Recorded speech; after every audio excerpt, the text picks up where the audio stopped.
بسم اللہ الرحمن الرحیم۔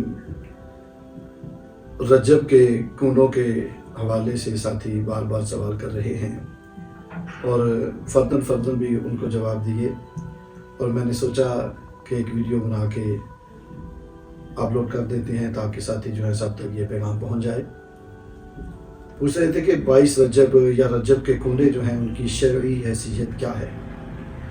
یہ بات ذہن نشین فرمائیں کہ رجب کے جو کنڈے ہیں، امت کی اکثریت مدت سے یہ 22 رجب کے کنڈے جو ہیں نیاز جو ہے یہ دے رہی ہے، لیکن امت کی اکثریت کے بار بار اور کئی سالوں سے اور مدت سے اس نیاز کو پیش کرنے کے باوجود ہم خود 22 رجب اور رجب کے کنڈے جو ہیں وہ نیاز پیش کرتے ہیں، لیکن یہ بات نشین فرما لیں یہ نہ فرض ہے، نہ واجب ہے، اور نہ میرے حضور کی سنت ہے۔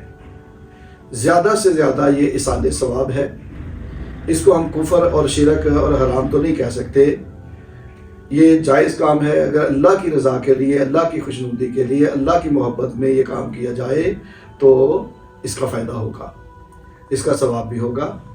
اور یہ جو منسوب ہے حضرت امام جعفر صادق علیہ السلام کے ساتھ منسوب ہے کہ ان کے اصال ثواب کے لیے کیا جاتا ہے، اور اصال ثواب کیونکہ حق ہے، یہ قرآن و حدیث سے ثابت ہے، یہ اللہ کے پیارے محبوب کا حکم ہے۔ اللہ تعالیٰ کے محبوب سے جب لوگوں نے پوچھا، سوال کیے، تو آپ نے جواب جو دیے ان سے ثابت ہوتا ہے کہ اصال ثواب کیا جائے تو مرنے والے کو فائدہ پہنچتا ہے۔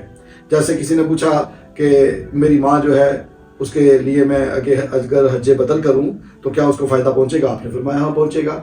حضرت سعد رضی اللہ تعالیٰ عنہ نے پوچھا یا رسول اللہ میری امی فوت ہو گئی، اگر میں کوئی عمل کروں تو کیا اسے فائدہ پہنچے گا؟ آپ نے فرمایا پہنچے گا۔ اس کی یا رسول اللہ کیا کروں؟ آپ نے فرمایا کنواں کھدوا کے لوگوں کے لیے وقف کر دے، اس سے امیر بھی پیئیں گے، غریب بھی پیئیں گے، اپنے بھی پیئیں گے، بیگانے بھی پیئیں گے، انسان بھی پیئیں گے، پرندے بھی پیئیں گے، جانور بھی پیئیں گے، تیری ماں کو ثواب پہنچے گا۔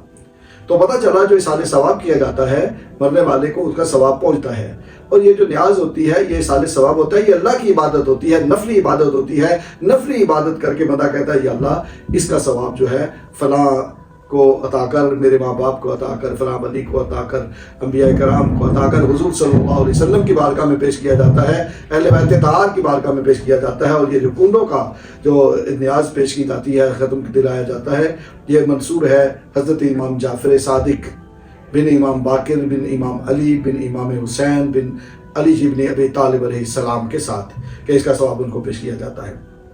تو یاد رکھیں اس میں کوئی بری بات نہیں، کوئی کباہت نہیں، کوئی غلط بات نہیں۔ اگر کوئی اصال ثواب کرتا ہے تو یہ جائز ہے، اور اس کی وجہ سے حضرت امام جعفر صادق کو اگر ہمارے کسی عمل سے ثواب پہنچتا ہے، ان کے درجے بلند ہوتے ہیں، جن کے بڑے اونچے درجے ہیں پہلے ہی، اگر ہماری دعا سے، ہمارے اصال ثواب سے انہیں فائدہ پہنچتا ہے، تو کل جب ہم ان کی بارگاہ میں حاضر ہوں گے، ان سے ملاقات ہوگی، تو ہم وہ لوگ ہوں گے جنہوں نے انہیں ہدیے پیش کیے ہوں گے، ثواب پیش کیا ہوگا، تحفے بھیجے ہوں گے، تو ضرور وہ ہماری شفاعت بھی کریں گے، ہمارے لیے بھی دعا فرمائیں گے۔ جب ہم ان کے لیے دعا کرتے ہیں کہ یا اللہ ان کے درجے اور بلند کر، ان کو ثواب عطا فرما، تو ان کی برکت سے انشاءاللہ ہمارے درجے بھی بلند ہوں گے۔ اللہ تعالیٰ ہمارا یہ عمل، ہماری یہ نیاز اپنی بارگاہ میں قبول فرمائے، اور قبول فرما کے امام جعفر صادق رضی اللہ تعالیٰ عنہ علیہ السلام کے درجے بلند فرمائے۔ آمین ثم آمین۔